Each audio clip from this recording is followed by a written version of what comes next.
Nuclear missile ready.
Nuclear missile ready.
Hello, ladies and gentlemen. Welcome to another exciting rendition of the Alpha Pro Series event.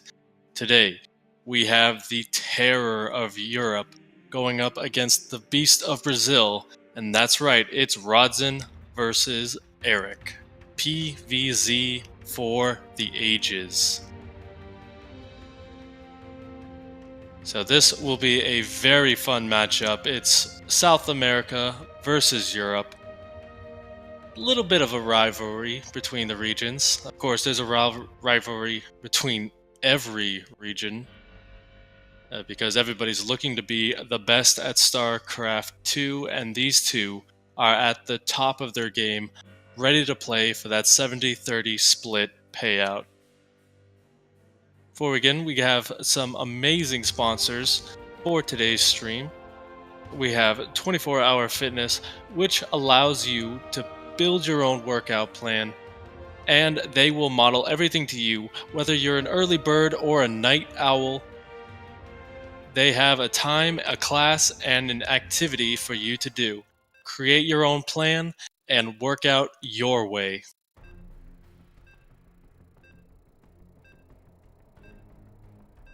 You can also get a 7-day pass with our Matcherino quests. You can find all the Matcherino quests on the website, matcherino.com. You just have to find this tournament.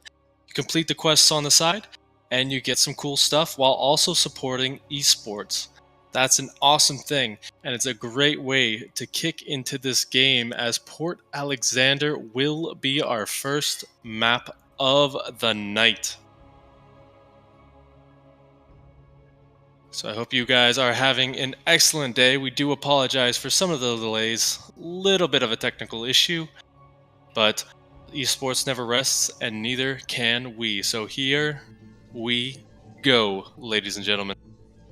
Spawning in the bottom position of this map, it is our Polish Protoss, Rodzyn.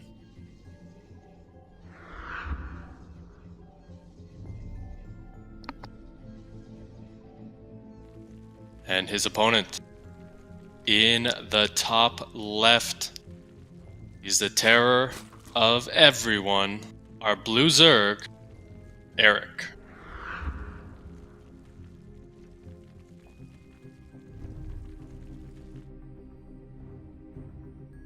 So, this is a best of 9 series, ladies and gentlemen. So we have a lot of great StarCraft coming up. And just like that, we're going to get started with a bang, as we got one Protoss going across the map. He certainly works out at 24-hour fitness because he is on a sprint path straight for his opponent's base. Going to get a nice little scout. Make sure nothing too aggressive is going to be coming his way early on, and that's really all you have to do as the Protoss player, because what that allows you to do is know if you have to play safe, or if you can do some of the crazy Protoss builds that are so inclined to happen. So far, not too much crazy going on. We have a pretty standard Gateway Nexus build on the right side of the map, and on the other side it was just a hatch gas pool. So these guys going to be playing standard for right now. Don't want to tip their hands off too early.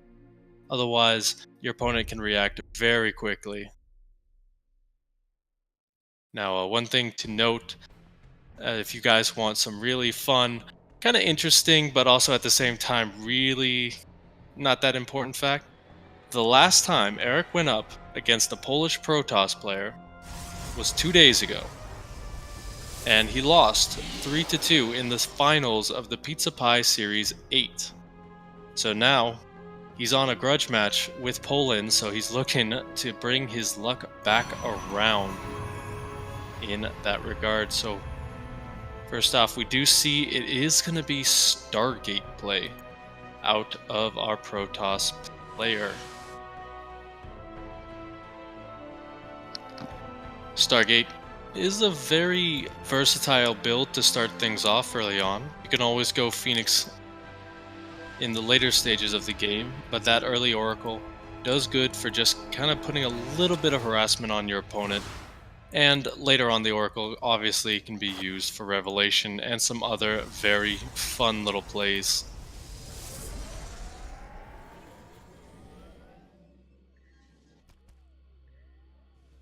Still looking for that third base, Erik. He's not really one to go for that third base very quickly, so that's one thing to keep in mind. We'll have to see when he decides to throw that down. And we do see it is going to be a Phoenix first here. He really wants to deny any kind of scouting information from Erik. So this is going to be a bit interesting. What is his real plan? Why is he going to focus so hard on Overlord cleanup?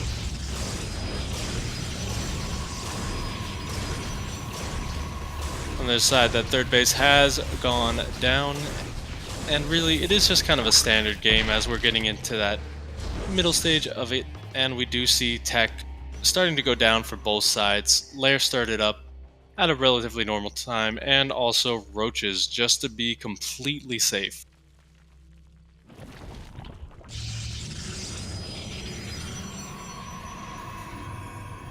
Oracle does get scouted on its way across the map. And a Twilight Council going down as well. I love the Phoenix coming in as well.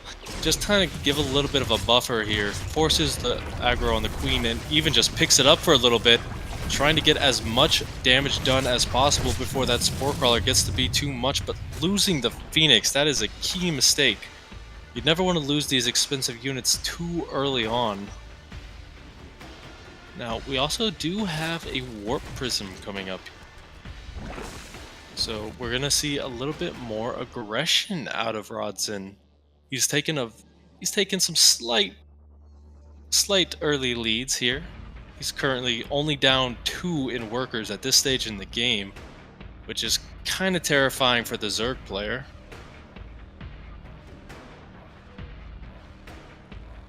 And now these Oracles just going to get a little bit of scouting information. Will he tag him? Yes, he does. Just going to get a few more workers. Has to be careful not to lose these. They are too valuable in the second stage, but losing both of them, that certainly wasn't worth 8 workers. It's nice, but not too nice.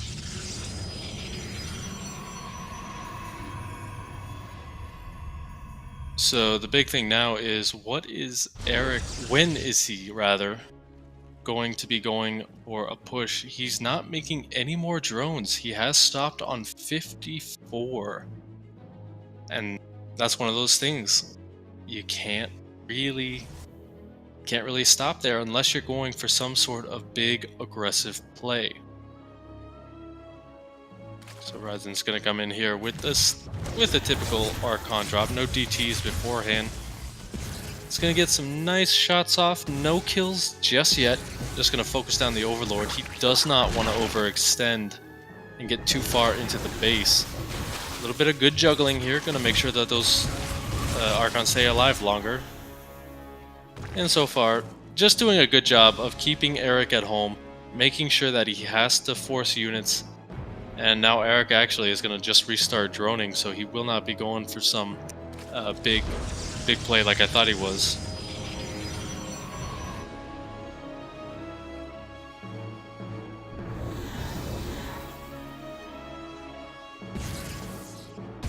Very nice little play here. Going to kill off one of the creep tumors. Just trying to deny as much of that as possible. It's kind of interesting little play, but it's one of those little things that just makes it so much fun to watch.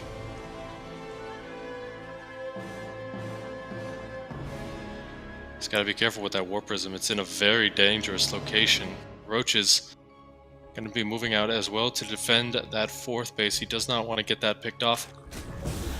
The transferring probes looked to be the target for that, but instead deciding to go for some of the Overlords.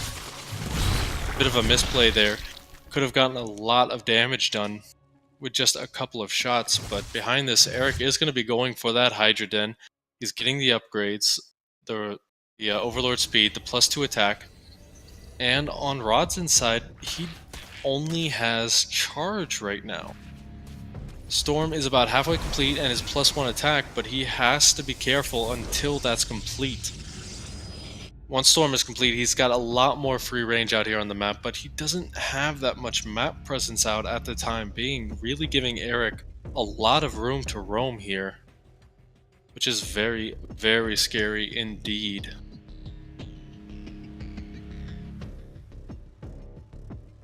War Prism has to be careful, does drop it for the Creep Tumor. Some great juggling here, just making sure that all 3 units stay alive. These Zealots, gotta be careful with him.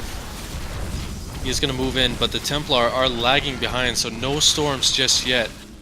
Although Erik is getting pushed back by these charge lots. The Hydralisk in the back doing some good DPS, making sure that the Zealots can't push too far forward onto creep. And behind this, we're going to see some very nice Dropper Lords coming in to the main base. This is an excellent play by Erik. Just wants to pretty much do what Rodzyn was doing in the earlier stages. Keep him on his side of the map. So far, though, he's not going to be able to fuel up those Overlords because his entire army is needed right here for the defense. Storm has complete, and that is 4 full High Templars worth of them. Some good spreads, though, by Erik. Excellent spreading.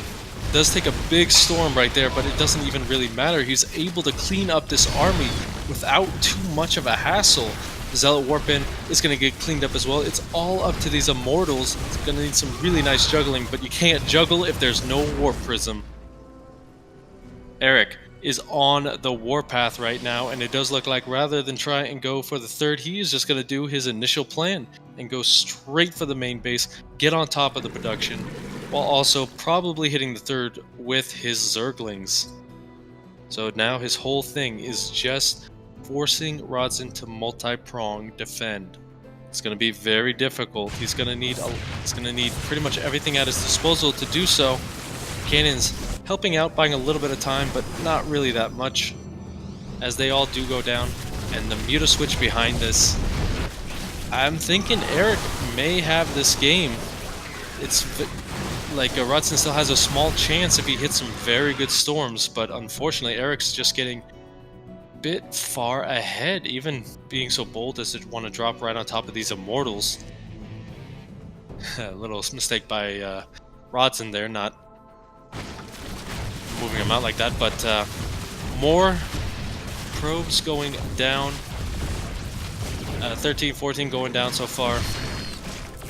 And with Hive coming up, this is just going to be a very difficult for Rodzyn to get back into.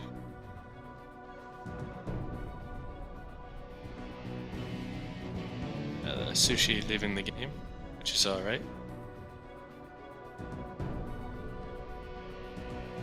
Now, one thing to note as well, if you're looking at the supply, it's currently 117 to 124. That army supply almost double.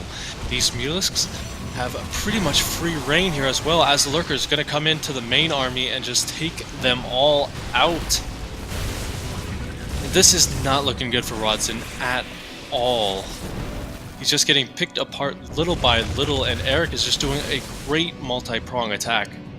Even the Mutalisk still surviving. Rodzyn can't focus on one thing for long enough to kill off, unfortunately. And he's playing like a Terran. He's just everywhere at once, even going to unpower all of these buildings. Blink nowhere near complete. And the Mutalisks, even though that they're weak to Stalkers, they just have way too much support here.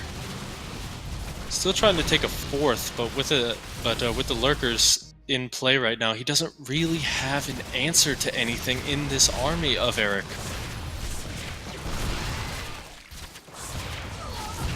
One thing he has is those 6 Immortals, but those 6 Immortals not going to do too well against any air-based composition, which, by the way, is the next step for Erik. What I do like is Erik is not overextending just yet. He's put himself into a very good winning position, but has not really pulled the trigger in a way that could lose him the game. Do keep in mind as well, guys, we're on the EU server. This is Rodzyn's home server.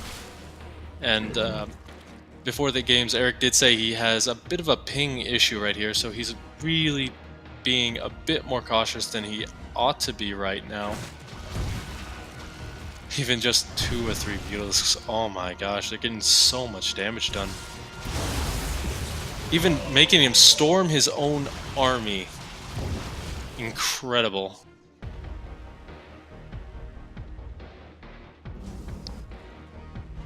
But now we're starting to see a little bit of a response here from Rodzyn. He's trying to force out Phoenix as quickly as possible, but what are Phoenix going to do against all of this? The Lurkers in a great position, surrounding the army from the third and the natural, or cutting off rather. The Observer goes down as well. And with that, Erik is going to take game number 1. GG. An excellent first game in this best of 9 series. And a great way to start off the day, ladies and gents. 1 second, sorry about that, guys.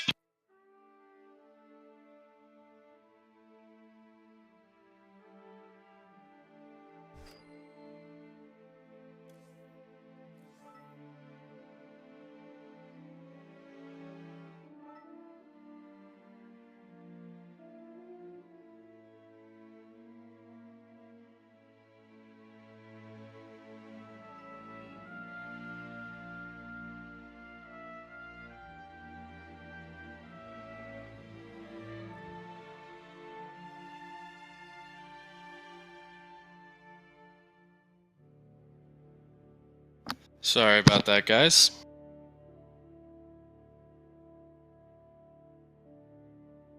So, we're trying to decide right now what the next course of action is. We're trying to think well, Erik is just going to say we're going to play on EU, so we're just going to stick around and keep these games rolling. And just like keeping things rolling, we have another great sponsor for the day, GameStop. Bringing power to the players always, but now they're focusing on those esports pros. So if you hit up matcherino.com right now, you get to complete those quests in a way that you get some cool stuff. If you visit GameStop's website through the Matcherino quest, learn more and donate to the prize pool just by visiting. GameStop, for the players.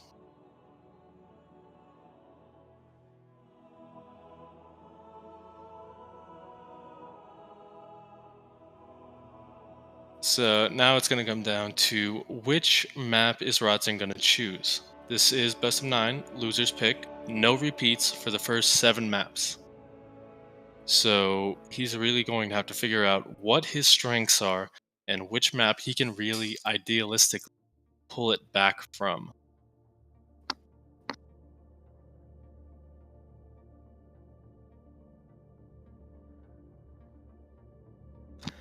And it's going to be New Repugnancy. Now this map has some very fun features for a Protoss player. A lot of sneaky areas where you can hide pretty much anything you'd like. So we'll have to see if he's going to go a little bit cheeky, try and get back into the series with a little bit of the cheddar.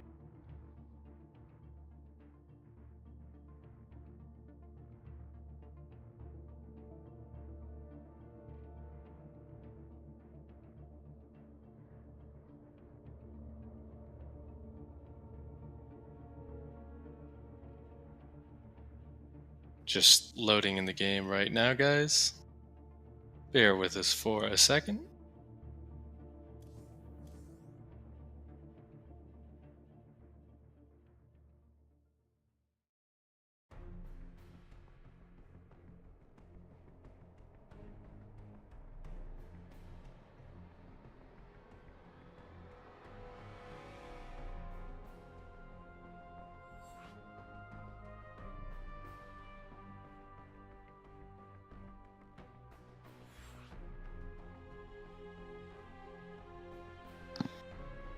Alright, we're in and ready to go.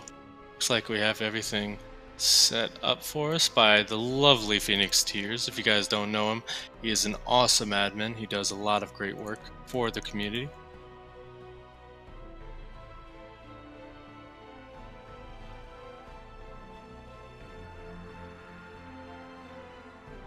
And a couple of things about this map. There is that congested center area, which is very problematic, especially if you're a Zerg player and you rely on a lot of unit control. That can be a little bit difficult to manage. You also have a lot of different paths around the sides, which can open up new paths as well once you kill off the rocks.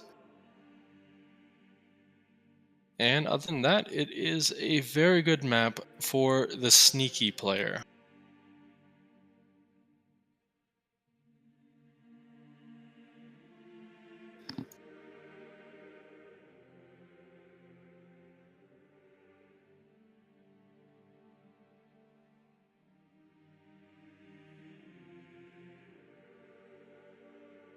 I have a little bit of a delay here, guys. So 1 minute on that.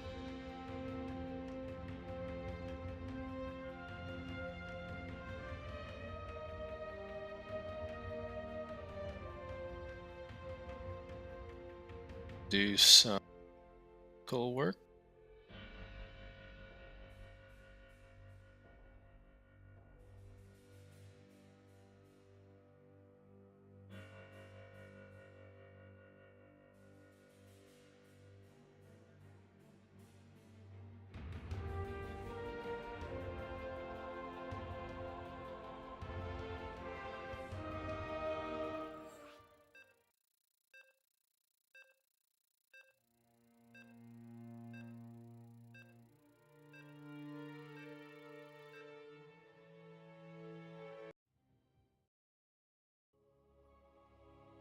And here we go.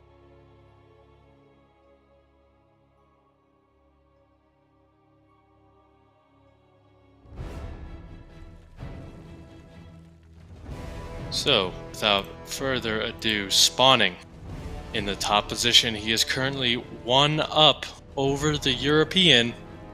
It is Erik.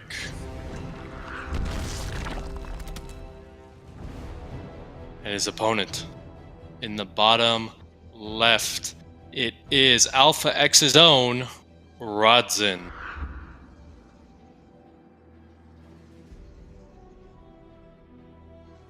Now, that first game wouldn't be the first time that South America has done terrible, terrible things to Europe, but I digress on that. Let's get some fun, interesting little facts up about these guys. So, if we take a look at their Ligulac rating, Zerg is Rodzyn's second best matchup, with him winning 55% of his games versus Zerg opponents. And Erik has been on a slew of activity in online cups, winning first place in the Dust Gaming Open, the Copa Brazil, APM Curitiba, and a lot of other local and online cups, where he has done very well, only losing to Cham and Jim Rising in Copa America back in 2016. So he's got quite the pedigree for himself right now. And this probe trying to get a piece of that pedigree. Getting a little shocky shock on these drones. Before getting taken out, obviously, by this little bit of aggression. Now, this is more than likely just a little bit of a light poke. What it's really meant to do is kind of just force Rodzyn to spend those minerals earlier than he might like, get the extra gateway up, and complete his wall. And in doing so, he's gonna have to force out an Adept as well, because that Zealot cannot move out without opening up the wall. And I love this positioning by Erik. He is waiting for that, but good micro out of Rodzyn for right now. Not letting those Zerglings in. Early on versus Protoss, Zerglings are the most annoying thing to ever get in your base. And it does look like Rodzyn know it now. He's on the offensive. Those Adepts forcing everything to go back home to defend. These are scary enough for Zerg as is with their shade ability coming in. And behind it, once again, we're going to see that Stargate play. Stargate, obviously, one of two tech paths that you can go as a Protoss player, the other being the Robo Facility Twilight. And we'll have to see how heavily he does commit to the Stargate this time. There are a lot of ways that you can actually be very cheeky with Phoenix on this map. A lot of places where it's hard for a ground-based army to follow. So, what will he do? I'm going to assume it's a Phoenix first, just like that, followed up by an Oracle for some more offensive capabilities.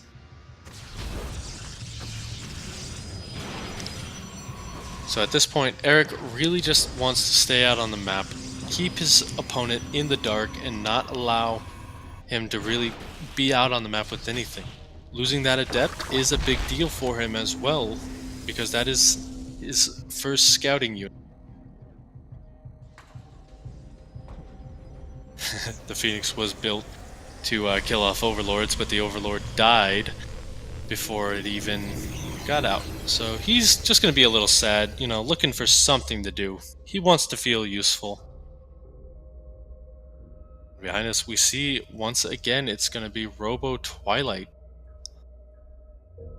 So will he try those Archon drops once again? He didn't get a huge amount of damage done with them, but he did do a very nice little job of just being a nuisance and keeping it contained for the most part with his army, trying to get this Overlord.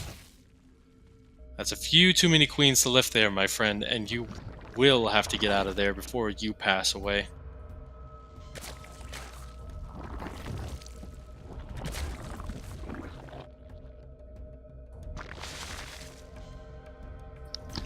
So once again, we do see from Erik a little bit of a delayed third base here. He's not very super saturated. A queen once again is going to come in, but let's hope he doesn't lose that Oracle, being a lot more cautious this time. Still a lot of health taken off that attacking unit. Templar Archives as well as charge, so it does look like Rodzyn's going to be going for a bit of a timing behind this as well. He's gonna first drop the Archons, more than likely, and then do pretty much exactly what he did in the last game, hoping that this time there won't be as good of a response. But right now, Erik is just pumping units, so he will be ready for any kind of small attacks. And here we go, the Archon drop has begun. It's in its early stages.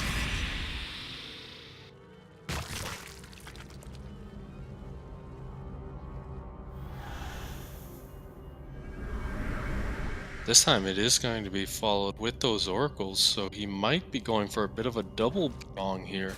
Force the units away, and then go for this. No, right now he does just drop it off. Tries to get a couple of drones and does not succeed. So he will just back on out of there with a Revelation, keeping tabs on this army. Hydraliston is up as well, so Erik is feeling very content. He's feeling very safe with his army supply lead of almost 20. And right now he does feel safe enough to just take a fourth base.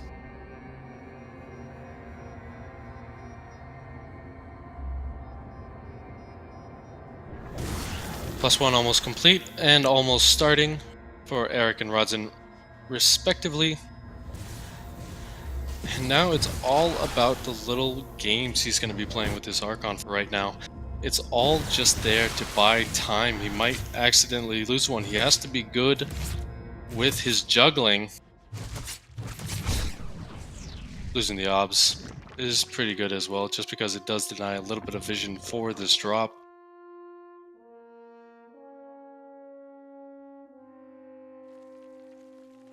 So behind all of this, we do see Erik once again going for the drone up. He decided to do so, but oh no!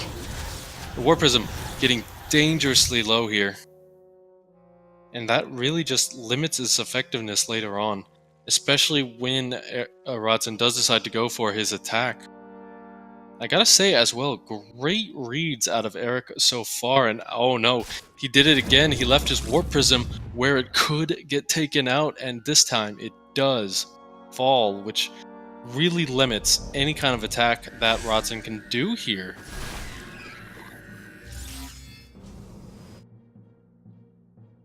Those Zealots out for a bit of a walk, but unfortunately they are not going to get too far before they see the swarm coming on after them.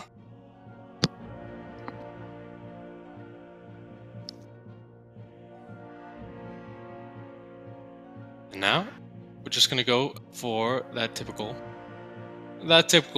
side attack that we see.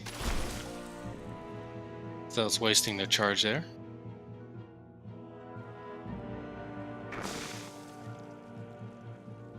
Now this is still a pretty scary army for Rodzyn. You really can't count him out. It's just right now the army supply is telling a big story.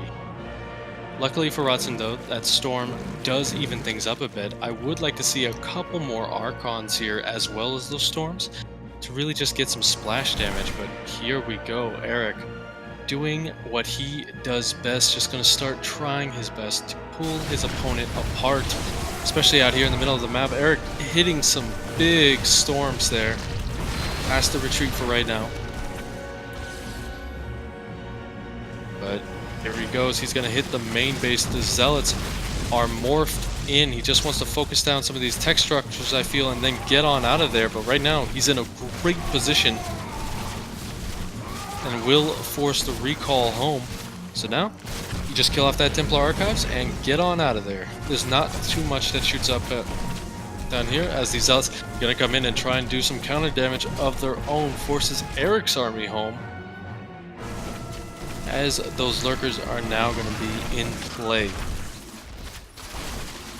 Now Rodzyn does get a good read on this. He believes those Lurkers are on their way, so he is going to start pumping out Immortals, which are the natural counter to said units in that Archon. He's trying to be a hero, but it's just not going to work out too well for him. He's going to call in the reinforcements, and even then, they're going to be taken out, so this drop is just so powerful. As we see, it's also there to allow him to go up to Hive, while he's also pushing the third base location. Takes one big storm, two big storms, a lot of HP taken off of his army right now, and he can't afford to take another storm like that.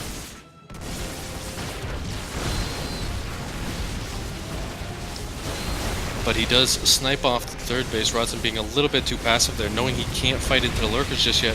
And now with the Obs, he needs to focus fire those down, but even then, still just a little bit too much. Gonna pick off a couple more of those Lurkers, and then we'll have to back away from this location. Drop in the main does get cleaned up finally. And 6 workers actually going down at the 4th base. A little Zealot run by, so Rodzyn doing a much better job on the attack right now. It's doing a lot better than he did last game in terms of that harassment.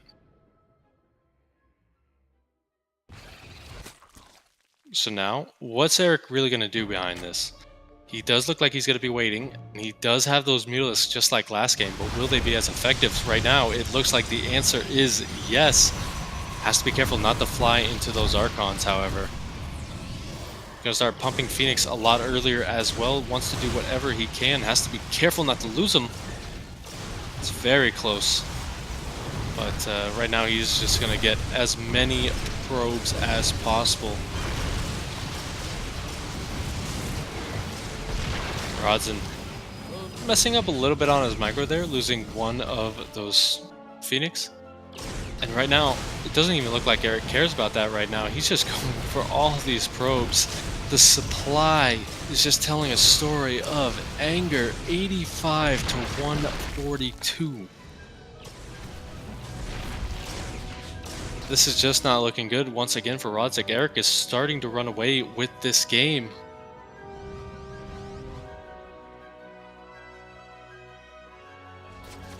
Once again, the Lurkers are going to get in a great position here.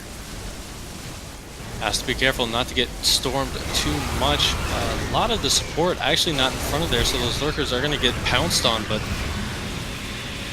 yeah, there's just not that much Protoss here that can tank this. Only a couple of Immortals left, 3 in the count.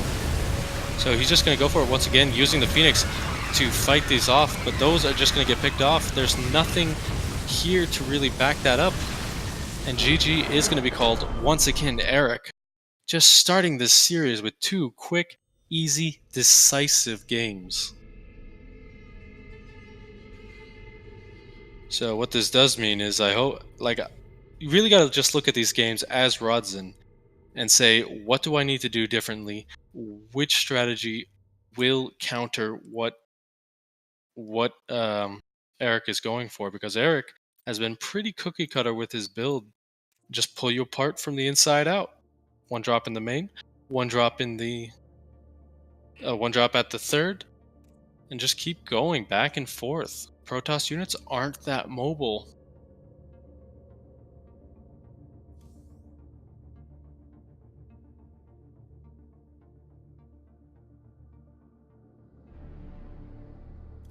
So we're going to be hopping into game number 3 here,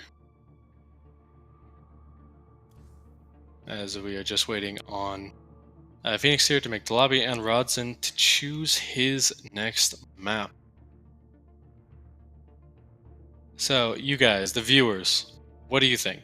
Game number 3, you're down 2-0 versus a Zerg player who's just starting to steamroll you early on and didn't let you gain that advantage that you really want. Which map do you go for? And while you guys are answering that, Rodzyn gives his answer. He wants to go for King's Cove. Now, this is an interesting choice, and it really will force him to have to scout a bit more aggressively, as this map can be pretty large. Looks like just try and get into the lobby now.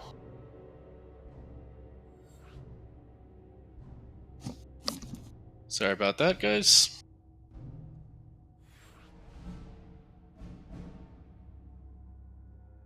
But yeah, you know, King's Cove. It's got a large size, but the main is a bit smaller. That's one of the big things. But as the game goes on, there is a lot of flank attacks that are very good to use. And that third base can be very exposed, especially when going up against a Zerg player like this. It's very hard to wall off the natural as well, so we'll have to see how Rodzyn responds to the challenge of that, and if Erik will try and punish any small mistake, any small breach in that wall.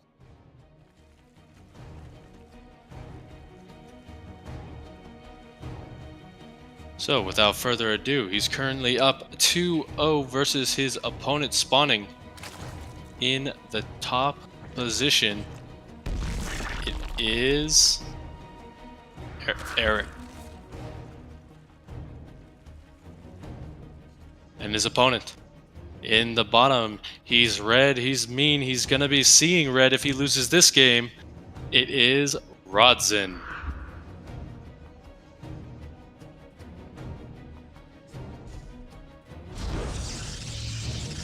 So you can kind of see it with that building placement, how kind of strange it is for that wall off to occur. You really have to pull back a little bit on your buildings and have to be very tight with your wall off, otherwise just a swell of lings is going to be coming in.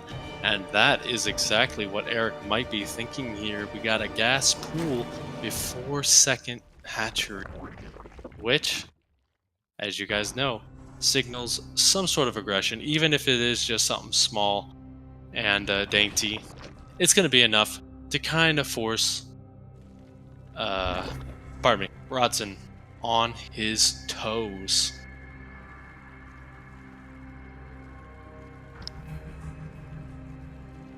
See those sixlings coming out once again.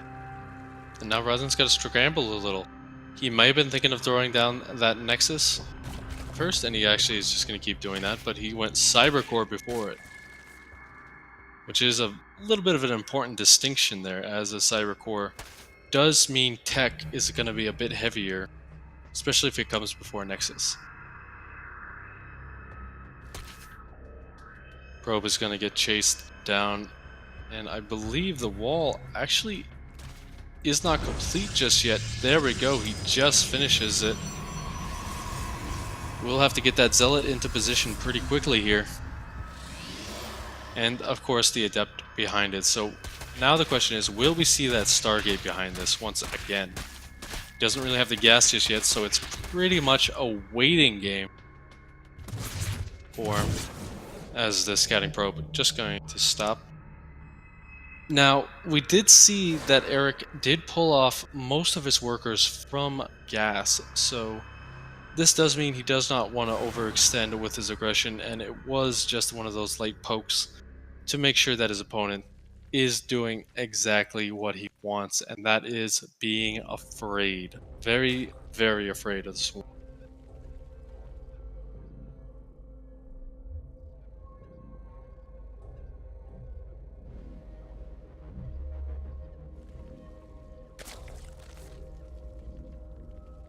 This Adept going to be coming in. Might get picked off, just like in game number 1 and 2. Actually will die before getting into the main base. So nice little pickups here. Once again, we're going to see the same thing. The Stargate play. Now Erik really doesn't need to fix anything right now. He's been going the same style. He hasn't really had to change anything up because Rodzyn's been a little bit predictable with this kind of style in the first 2 games.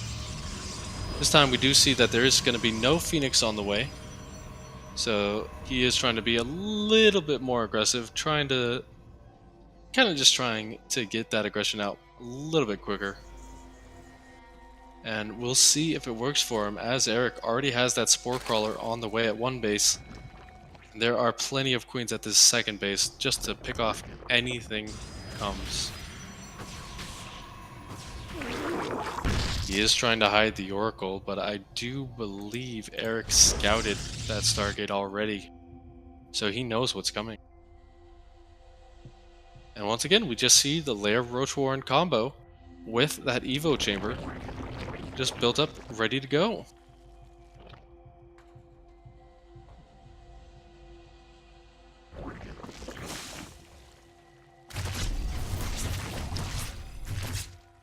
It's going to be a little bit more conservative, it looks like, with this Oracle. As in the first couple of games, he did go very gung-ho and lost a lot of health early on. And here we go. Once again, we're going to see that Templar Archives being thrown down. Charge has started, so it's going to be another Archon drop. He is really trying to make this work, and unfortunately Erik has just shown such solid defense through all of this that I just don't think it's going to work this time either.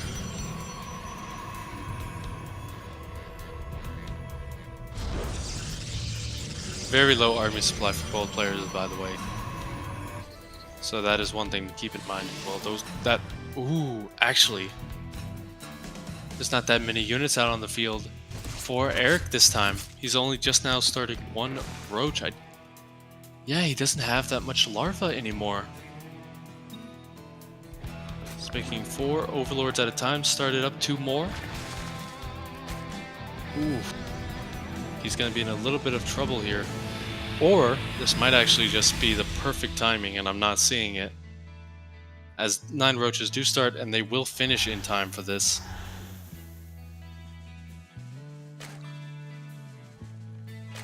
So Erik, will he be in position for this? He's going to look to go straight for the 3rd base. Gets 1 shot off, can't finish the job. This is a nice little position. Gets 3 workers with that splash. Has to be careful though, he almost lost that Archon. So, a little bit of a mistake there. Not really getting too much, but it did do its job of keeping those Roaches at home. Now he's just going towards the main, thinking that there's going to be a follow-up to this, but it does look like Rodzyn needs to wait a little bit for those shields to recharge.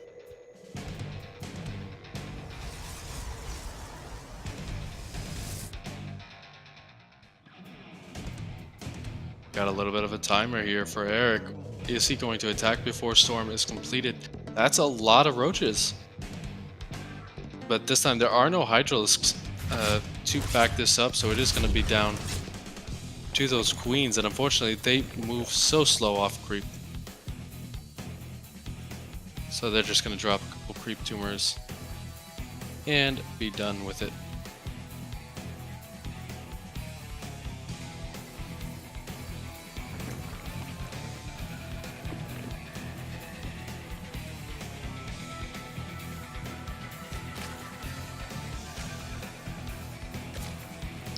So really, once again, we're not really seeing much deviation for either player.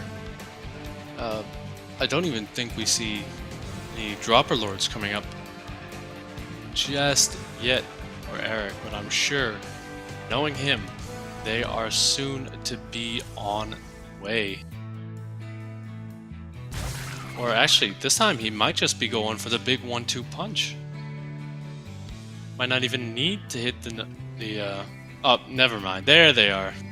As our lovely observer points out, they are on the way, right in position from that warp prism. So it's like two ships passing in the night.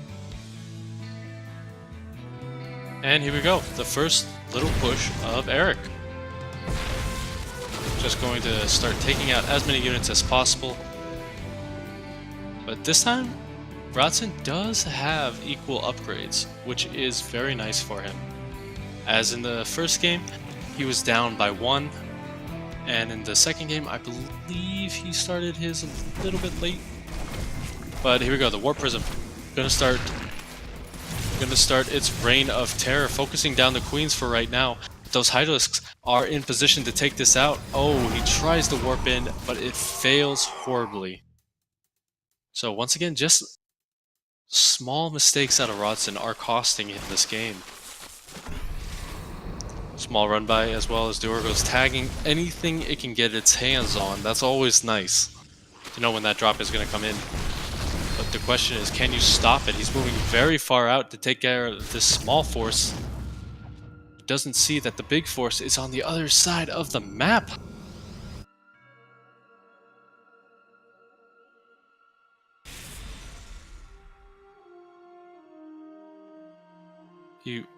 But now with Erik's army cut off, he does have to wait for those overlords to go in.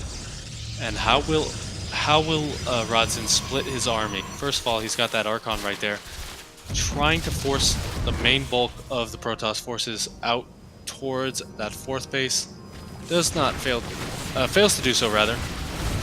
And the drop just goes straight for the main base, but this time there are enough Stalkers. He should probably try and focus those down. Some good storms going to weaken this a lot. And you know,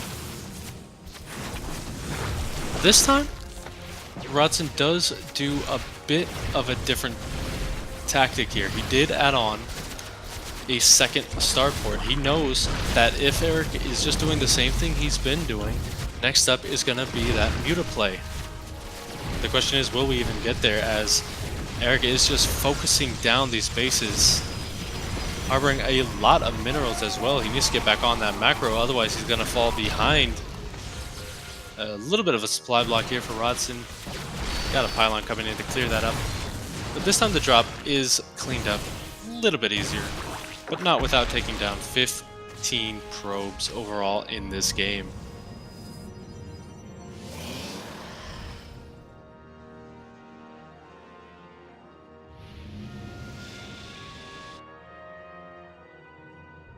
So once again, Erik's just doing the standard boxer play. You want to punch me there? I'll punch you over here. You want to block there? I'll punch you somewhere else. And just doing a very good job of it. Even this time, I'm going to be adding in some infestors to his composition, getting that fungal and burrow movement as well.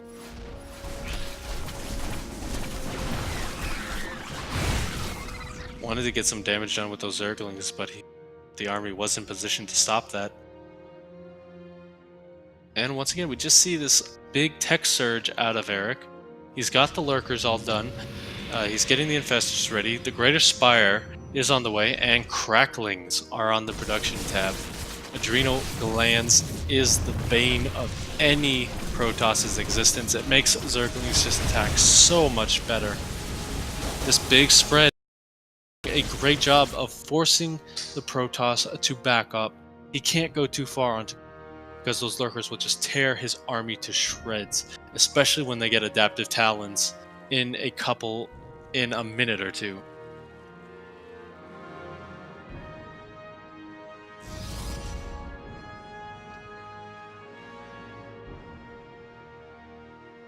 All little run by. Gonna try and turn his luck around because Erik's economy has been relatively untouched this entire time.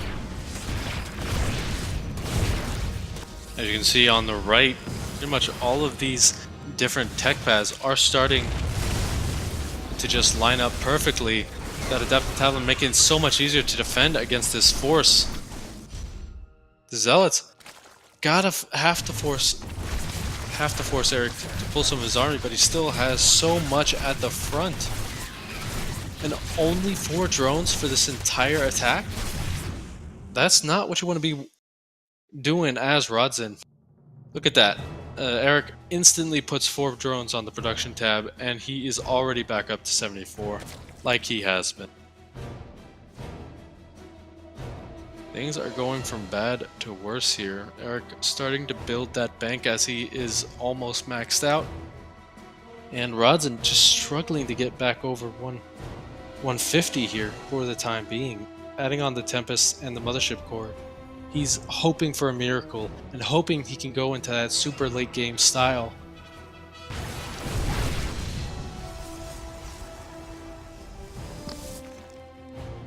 But will it work out for him?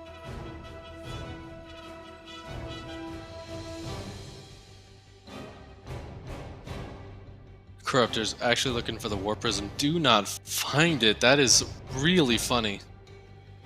Because this is pretty much Rodzyn's play here. Force the army to come home with some Zealot Warpins. The question is it really going to work? The Broodlords, yeah, they're slow, but they're also very close by. Yeah, these are good little tries out of Rodzyn. For the time being. Does pull some Hydralisks back in the Corruptor as well. So we'll have to see if he can pull this back. Once that Mothership Core is completed, I think his odds do go up significantly. But here we go. This is kind of that scrappy play style. Just small chunks of units all over the place. Unfortunately, these ones don't get that much done either. So goodbye, Erik. Goodbye, Rodzyn, defending against that with the Tempest. He has revealed them, so we'll have to see what Erik's going to do, and it looks like it's going to be a Royal Parasite. Deal with that.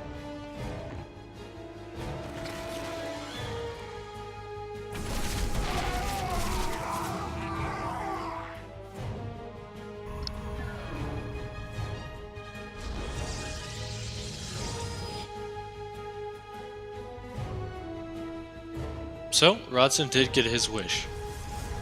He got into the super late, super invisible army comp.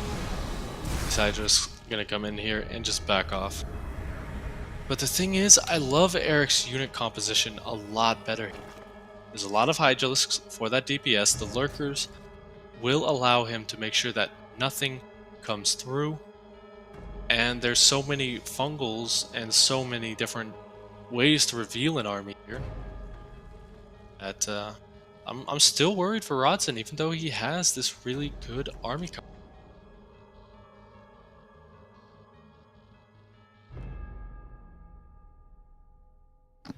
Erik, to his credit, is also giving him a lot of respect here, making sure that he doesn't show his hand too quickly.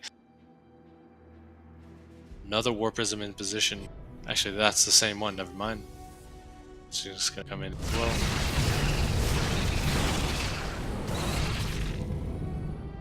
And does look like Erik is going to be the one to start banking up those minerals very, very high. He can remax very quickly if he wanted to. So with the bulk of the army by this 4th base, that 5th base is very exposed. Lurkers getting picked off by the Tempests. Storms as well, doing great work against all of this. And it does look like Erik's second attack is not going to happen. Just going to try and go for that base, maybe get the cancel. And yeah, you know, it's looking like his 1-2 punch strategy is starting to falter here a little bit. Doesn't even get the base, DTs as well thrown into the mix.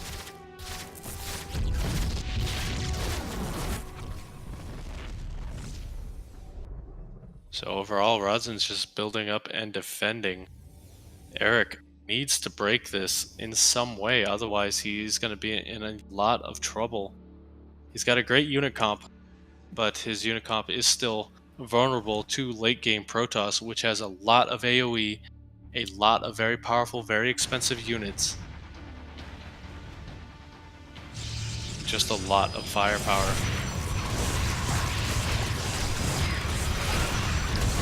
That is exactly what he wanted. He just wanted that quick sack. Gonna get a couple more buildings before he nopes on out of there with a couple of those lings. And that's really his strategy right now, it does look like. He just wants to deny further mining, keep him contained on what he has. And really it looks like Rodzyn is content to just stay on this 5-base defense. It's going to be interesting to see when Erik decides to attack.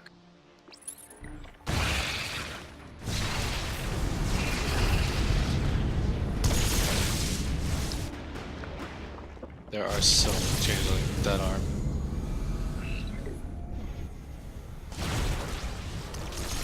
So once again, Erik is in position, ready to go. He wants to fight this, but being very cautious once again.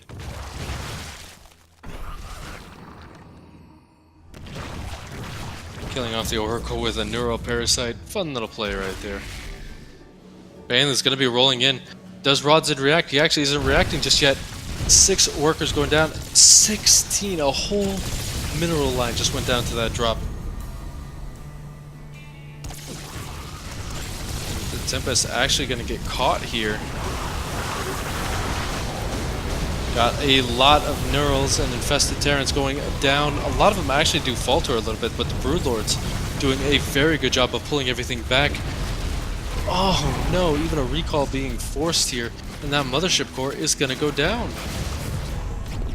So Erik just taking a commanding position once again, taking out that army without much difficulty.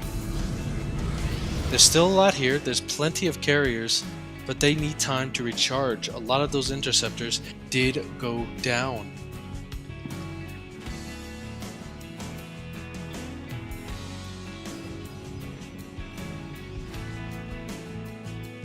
Now it looks like we are gearing up for Erik's attack. Rodzyn being pushed back as far as he has, just needs to be cautious and careful. Deny as much vision as possible. He only got half the changelings.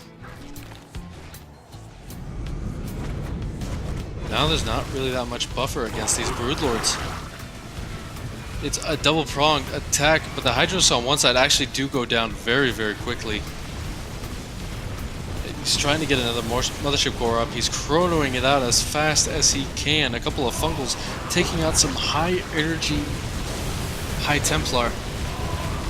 And the Storms, they're really only hitting these expendable energy-based units. Carrier's doing a very good job here. But now there's no Storms left. And those Infested Terran are going to start doing some work here. Maybe it's really hard to tell. Yeah, a couple of carriers are going down. A few of the Corruptors as well just doing some work. And he will have to sack this position for right now. The Mothership, he's actually going to decide to stay and fight for a couple seconds.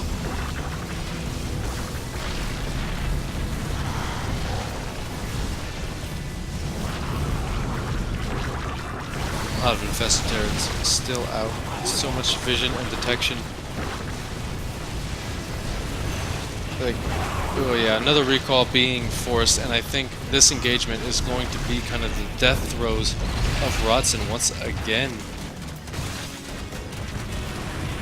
He's fought a valiant fight, but he's just losing way too much here.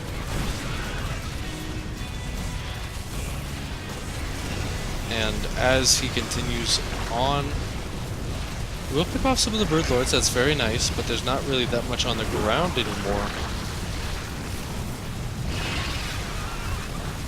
that the bird lords are good against. And 34 workers going down, 2 of his bases absolutely kaput, and this army does fall right now. GG. So Erik, once again, just being very, very good at what he does, making sure that he does not overextend. He was very patient in that game, and that kind of patience allowed him to take it late game very effectively. He never was in a position where it looked like things were very, very dicey. And I know I'm kind of sounding a little bit biased towards Erik. No, Rodzyn is playing very, very well, but he's not really been able to adapt that quickly. That game was the first one where he tried a little bit something different.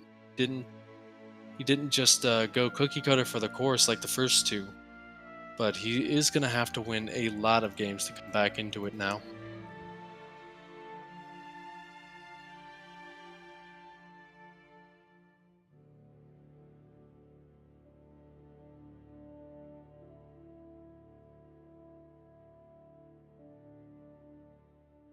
Unfortunately, it does look like there are some errors on the Spanish server, so if you guys are just coming in from the Spanish stream, welcome, welcome. Just taking care of a little bit while we're waiting for the next map. It is Rodzyn's choice.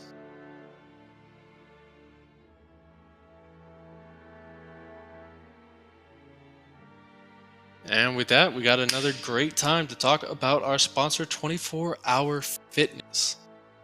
Now, 24 Hour Fitness is an amazing service because unlike a lot of gyms where they'll try and intimidate you and make a workout plan for you without really regards to you, 24 Hour Fitness lets you build your own plan.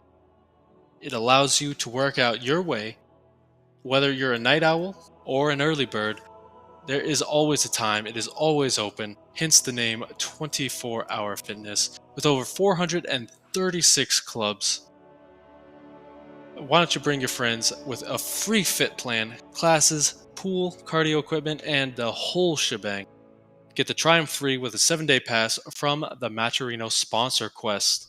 So if you hop on over there, you will get some awesome little prizes while also supporting esports. It's a win-win for everyone.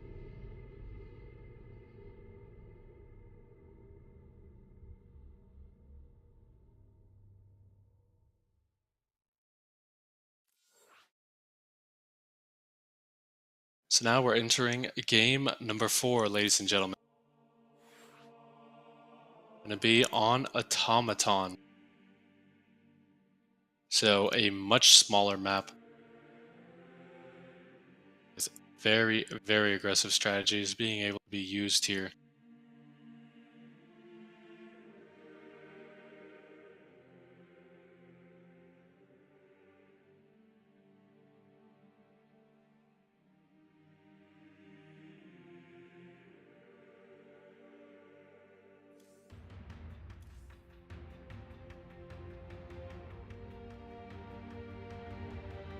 Now just waiting on the go-go's from everyone and we can get started.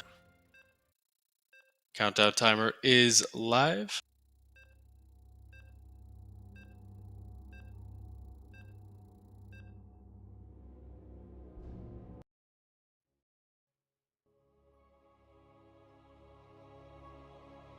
And here we go. Game number 4, guys. It could be time for Rodzyn's big comeback, but we'll have to see. because up here he is the bane of existence for this Polish Protoss. It is our blue Zerg, Erik.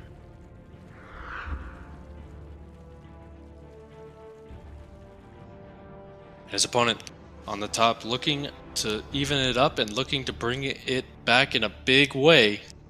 It is Rodzyn. Chilling out on the Alpha X team.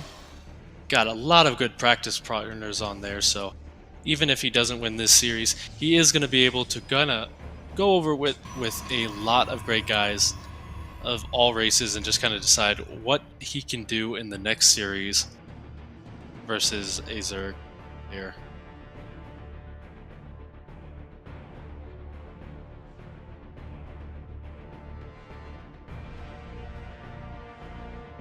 Now, nothing too cheeky here from Erik. He is just going for that hatch first. So, not really going to take advantage of the fact that this map has a very short rush distance. And is instead just going to macro up to start things off and be safe in that macro regard.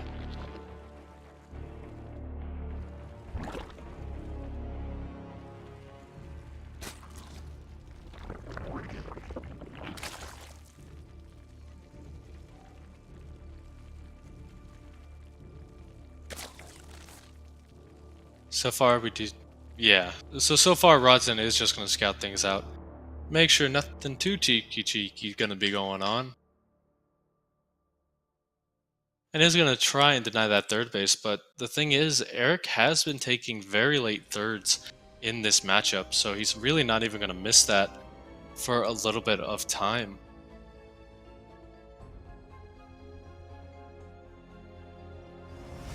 And as we do see, kind of a little bit of a lull. It can happen in these types of series, in these types of games. But I hope you all are having a great day as well. Well, I know I've said it a couple times, but if you check out the Matcherino page, there is a lot of cool stuff for you there. There are sponsor quests, little tasks you have to complete, like following a Twitter or visiting a sponsor's webpage, and it is absolutely awesome that you can give some free money to these players and allow them to continue living their dream of making money off of a video game that we all know and love. Once again, we are going to be seeing Stargate play out of Rodzyn as well. And actually, in the natural base, those Lings did get in. They did not get a kill, however, as there was only one of them in there. And the Adept is just going to be a little bit of a nuisance here, going to be shading around. And actually not going to be too aggressive with it as well. He does not want to lose this like he has in previous games.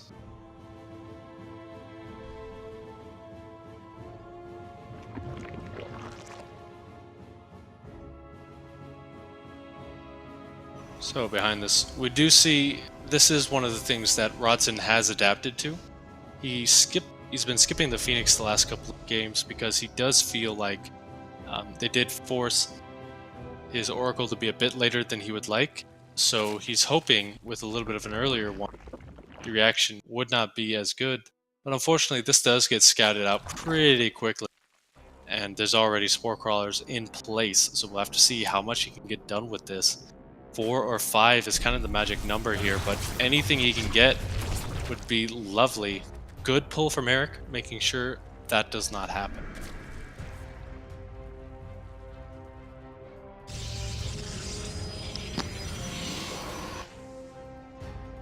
So, pretty standard builds once again, going into the Twilight Chain Robotics facility.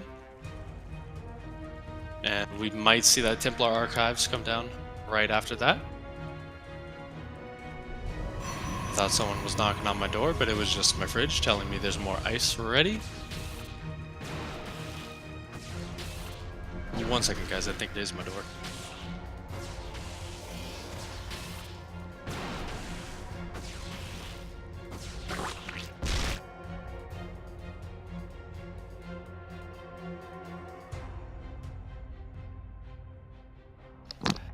It was not. I thought I was annoying the neighbors there for a second, which is very typical. I am very good at annoying neighbors. So if you have a neighbor you need annoyed, you can find me at twitter.com/pastor2300. My service is annoying loud parties, jumping with a bowling ball, and dropping heavy objects, just like Erik dropped the heavy oracles on the floor right there. Definitely, definitely annoying the downstairs neighbor of Automaton, and annoying Rodzyn a little bit as well. Losing that is never a good sign. Just waiting on that Templar Archives. And there we go. This is his tried and true method here. He's gonna hope that it does more this time.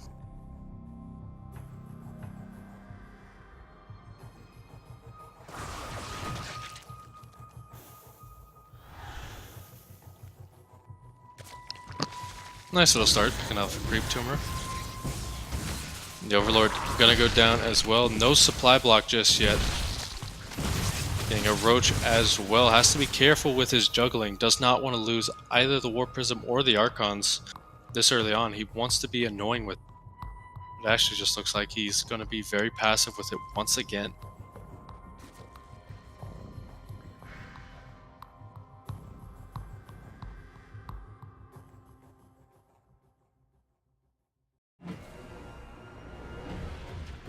+1 going to be completing. And with OV speed once again, it looks like Erik is going to be gearing up for his tried and true method as well. Getting those four OV drops in and just absolutely tearing Rodzyn apart. That's his big goal. But will Rodzyn let him? He's had 3 games to react to this now. So we shall have to see the Oracle, or Observer rather, going down. A little bit of vision taken off the map. And Erik just slowly pushing out with the creep. Never overextend. Never going too far, but has to be careful with your overseers. Good juggle. Just taking a little bit of health off.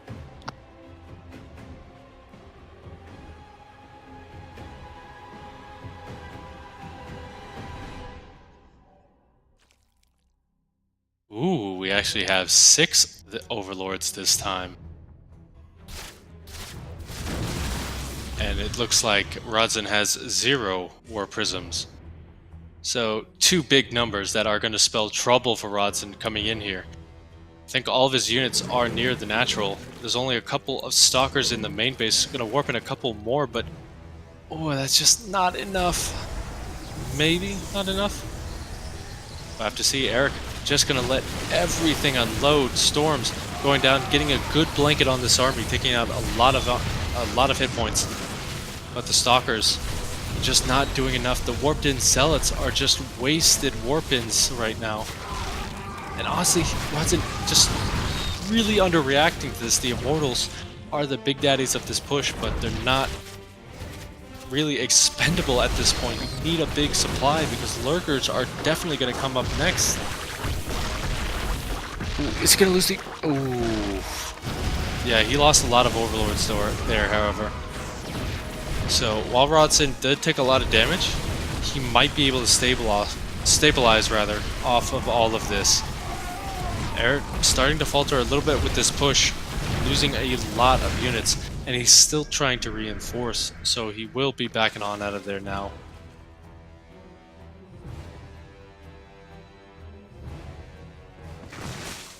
And here we go, the Lurker Den is in production.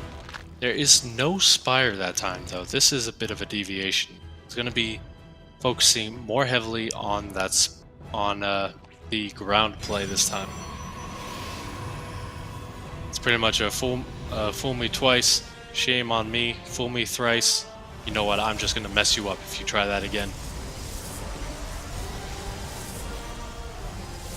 But very heavily on the Hydralisks. Just getting ready for another big push. A lot of units here for Rodzyn. They're both very scary armies.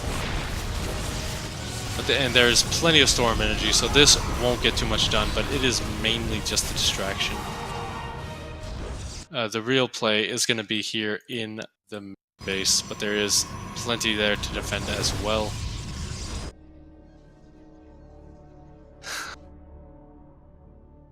There is a little Zergling blocking the 4th base, and only just now started attacking the probe. Just fun little things. But here we go, that base is delayed because that probe was killed off, so now it's pretty much gonna be this drop in the main. We'll have to see. Those shield batters doing a good job, but they run out of energy so quickly. Versus just the firepower of all these Hydralisks. Fighting in a good position as well, just making sure that those Zealots can't get any area damage on him. And he will just back on out of there while his main army gets ready over by the 3rd base location.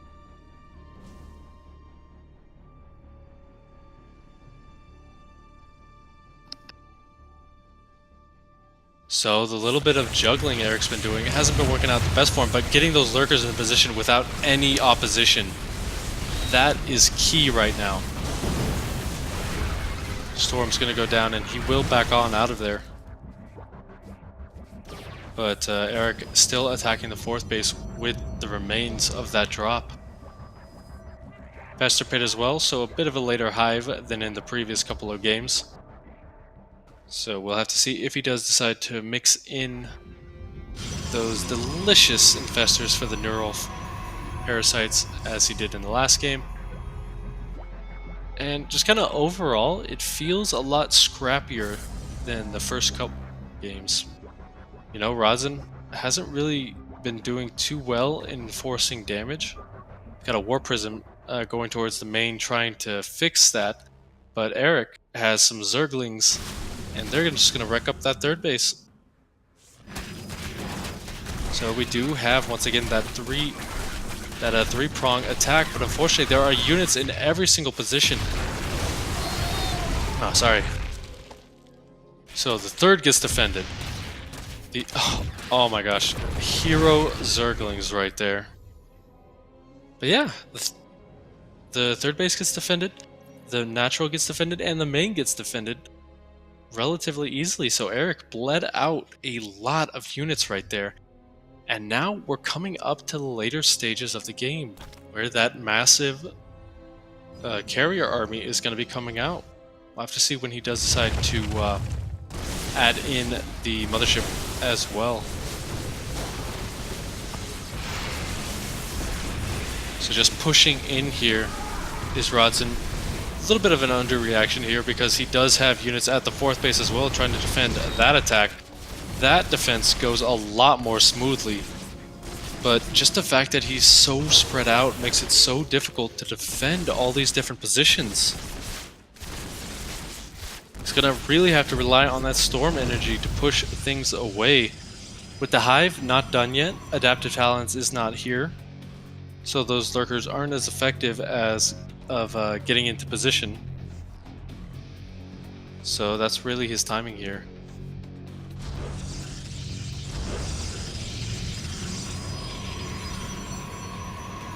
And even now, with all these air units in the way, it does seem like those lurkers' days are numbered, as we do have the first spire of the game coming on out.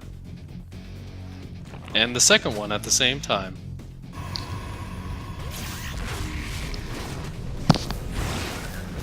Run by, gonna go straight for these High Templar. Do take those out. Those always are. High Templars are always a nice pick off, but unfortunately for Erik, he just bled out a little bit too much right there. So he's just gonna go for it. It looks like his entire army is on one big engagement right here. Storms trying to land, but they're stuck in the back right there. All the interceptors are starting to go down as well, but the lurkers all taken out. So Rodzyn takes that fight very convincingly, and he will be able to continue what he does best, late game Protoss.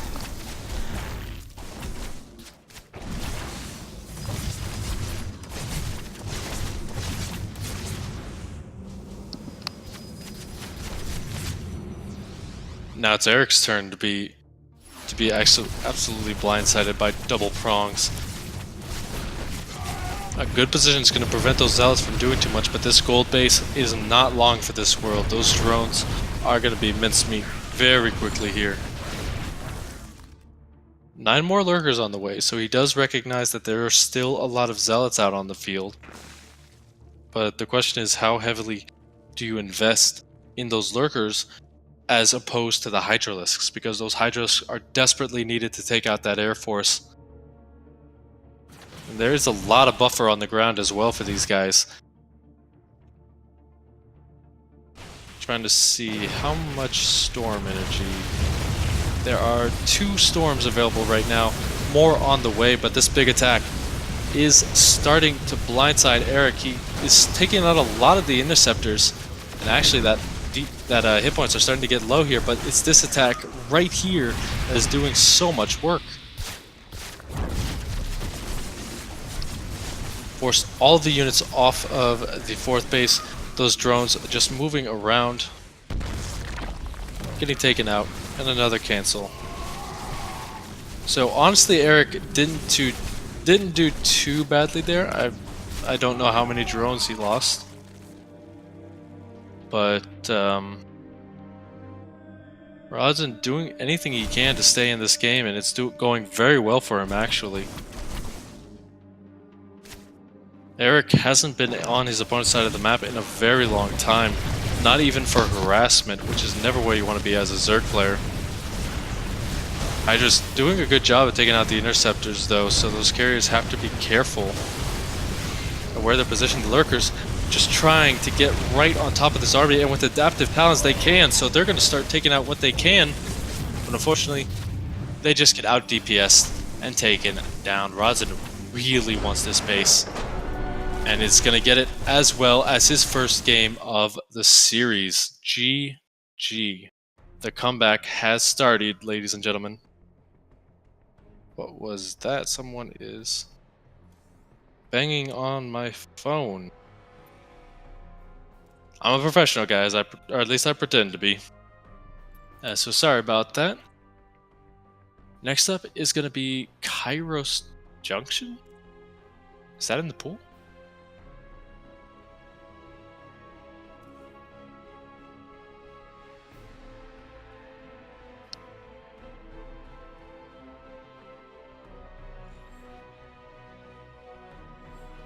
I guess it is, because it is being made.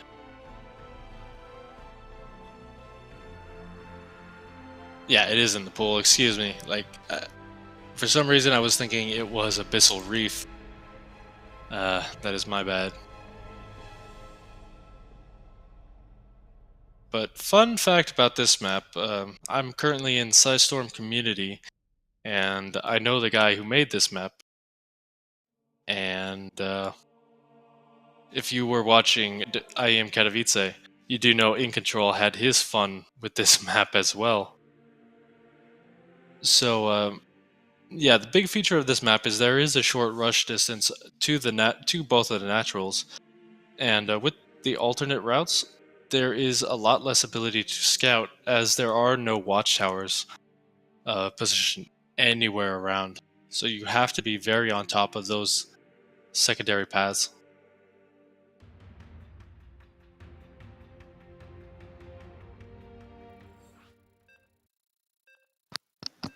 But we'll have to see if Rodzyn can continue the comeback, as we are hopping into game right about now, ladies and gents.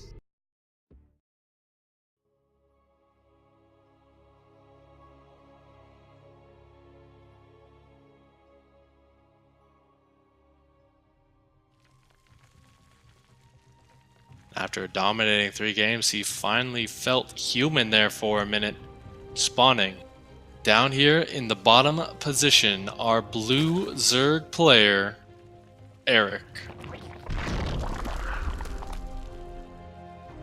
And his opponent. In the top, he's red. He's going to be seeing red if he loses any more games. It is our Polish Protoss, Rodzyn.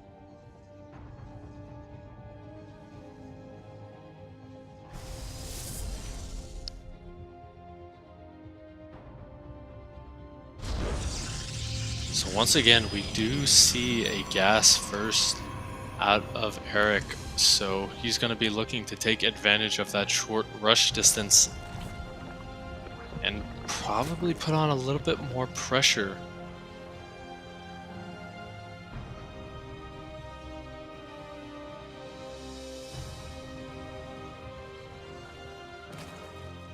Rodzyn will get a scout off on this as well, though, so he will be prepared for it all.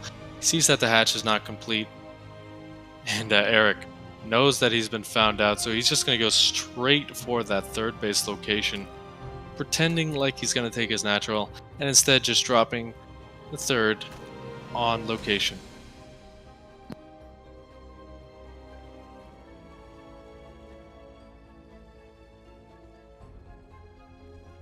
Actually, he hasn't dropped anything just yet, so he is going to get a chance to just put down his natural rather than third. So great mind games here out of Erik, making his opponent really wonder what's going on. Now we do see a much faster Roach's den right here. So are we going to be seeing some aggression out of Erik past the initial Lings? I would love to see that. A Ravager push would be so powerful on this map.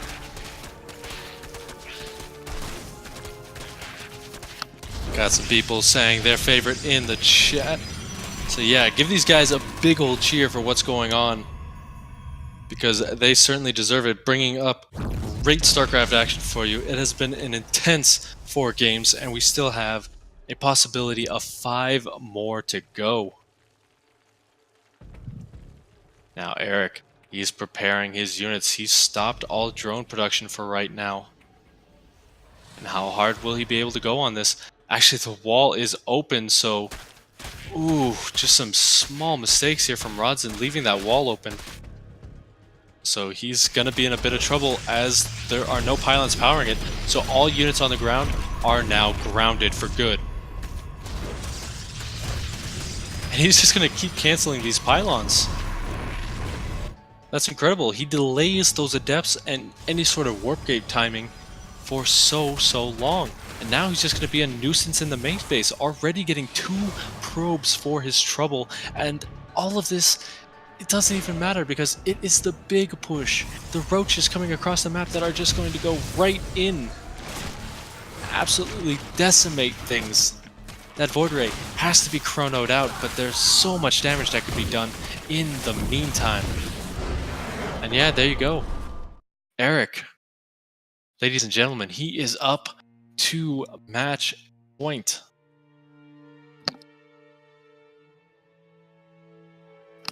And speaking of match point, you too can go up to match point in life just by checking out our sponsor, GameStop. GameStop has always given the power to the players, and now they're bringing that power to the esports pros as well. They got brand new programs featuring coaching from some of the top teams and the most prominent players. And all you got to do to check out all of this is to go to the website through the sponsors page on Matcherino. If you do that, you get access to all of these great things, plus you add a little bit of cheddar to the prize pool. I don't know the exact amount, but it is a big deal because every cent helps in esports, and this is awesome of them to do. So GameStop just lets you get into the game, and they are awesome for sponsoring this kind of thing. And you know who else is awesome?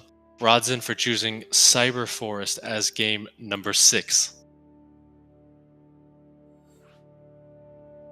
This is a map you kind of see later on in series. It's not anybody's first choice, as it can be a little bit weird to play, especially with so many narrow choke points. So it's very difficult sometimes for Zergs to kind of coordinate all their attacks and everything. So it's a good choice by him. But will he fall victim to those narrow choke points as well? There's also some very open main bases, so that really plays into Erik's drop plays that he's been doing.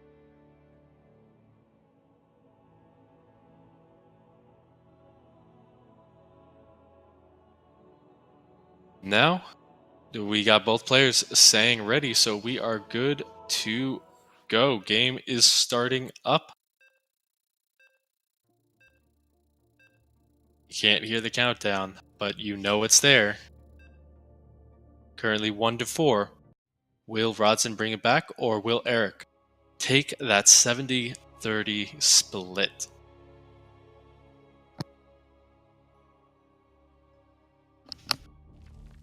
So without further ado, 1 point away from victory. Down here in the bottom right position is our blue Zerg player, Erik.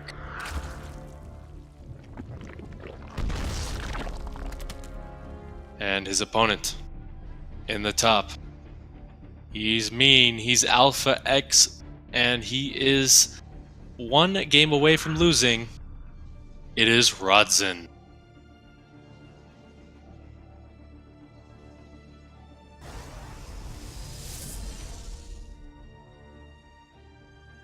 Gonna get that wall started nice and early, as once again we see that pool play.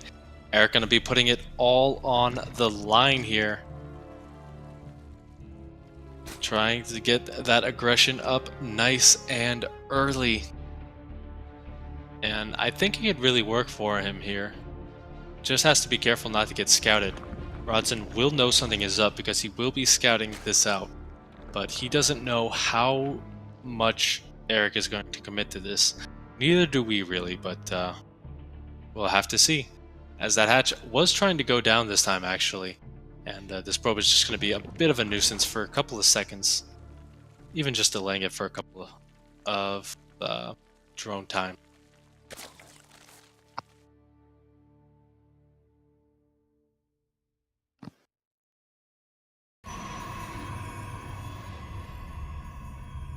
So once again, we got the wall started, but there is the roaches, Warren, so you know what that means, ladies and gentlemen. Erik, feeling confident in his abilities to close this game out quickly, he's going to go for it once again.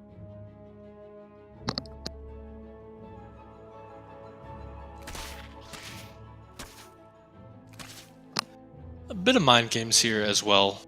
You know, Erik looking to clear out the third base, so that Rodzyn does think he is going to be taking it. A little bit of a lag spike there. Sorry about that, guys. I don't know if you saw that. He will pick off the probe because he does not want anyone seeing what's going on here. He will just be pumping units starting very, very soon here. We reach 04, 5 in total on the production tab. The Adept is going to be going through this location, and actually a brilliant position from Erik is going to just surround this Adept. Take off almost all of its hit points before killing it off. And yeah, because that made sense. But killing off that scouting Adept will mean he is completely free to do this attack without any view of what's going on. Rodzyn does have that robotics facility down though, so there is a timer on this kind of push. Some shield batteries as well. So this time, Rodzyn does have a little bit of a better reaction. Stalker as well, doing what he can. He just wants to break down this wall quickly and get right on top of this Stalker,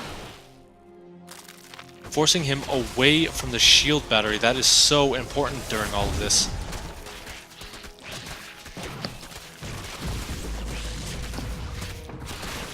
And now how much damage is he going to get done before that Immortal pops and starts to rain on his parade? One pylon down, all of the probes pulled back to the main base. And this might be a little bit too much here. Also focused on the pylon, but the Immortal does get out, and now it's going to have to start wailing on these units. Needs to focus fire the roaches. The Lings are easier to clean up. But now with that robotics facility unpowered, this is the only thing keeping Rodzyn from defeat right now. And there are just units streaming across the map. Erik is looking to close this out. Ooh, losing the robotics facility. I think that is going to be it here. But the shield battery doing everything he can to just keep this guy alive probes starting to fall in big numbers. The Ravagers just doing so much work with their biles. And even behind all of this, Rodzyn is trying to stabilize his heart out, but the Immortal actually coming down here doesn't do extra damage versus the Ravagers because they don't have that armored tag. That Warp Gate just really wants to come, but Rodzyn, ooh, I am so sorry to say, probably won't last too much longer in this game. Warp Gate, just seconds from finishing. Oh my gosh, just looking at that is very painful. I'm very sorry for all the Protoss players who has to see that.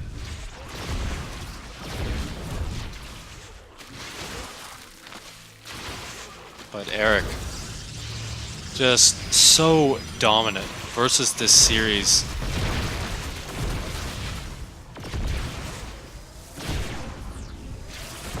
And that Immortal goes down, and that was the last defense. GG is called, and Erik, in 6 games, is your Alpha Pro Series champion. Very well played by both sides. So, while I got you for a second, Erik might be the champion, but you guys can be too. We have a bunch of great sponsors there on the Matcherino page, and they are just looking for your support to add to this prize pool. You complete the sponsor quest for both GameStop and excuse me, one second. You complete all of those sponsor quests for GameStop, for 24-hour fitness, and you get some amazing prizes while also supporting esports in a big way. It's you guys who allow these kind of things to happen, and you guys have the power to tell who you want to see in these. So, without further ado, thank you once again for 24-hour fitness for keeping their doors open to us and their doors open to esport. Whether you have a long gaming session or a short one, they're always there for you. And GameStop for supporting esports and all of its players and giving you guys some cool stuff as well, bringing the power to the players. Thank you guys so much for tuning in. I've been Passer. With me is Snoopy. He's done an excellent job of opsing and helping us out with the technical issues at the beginning of the stream, so make sure you give him a big old shout out if you ever see him. And thank you guys for tuning in. We'll see you next time.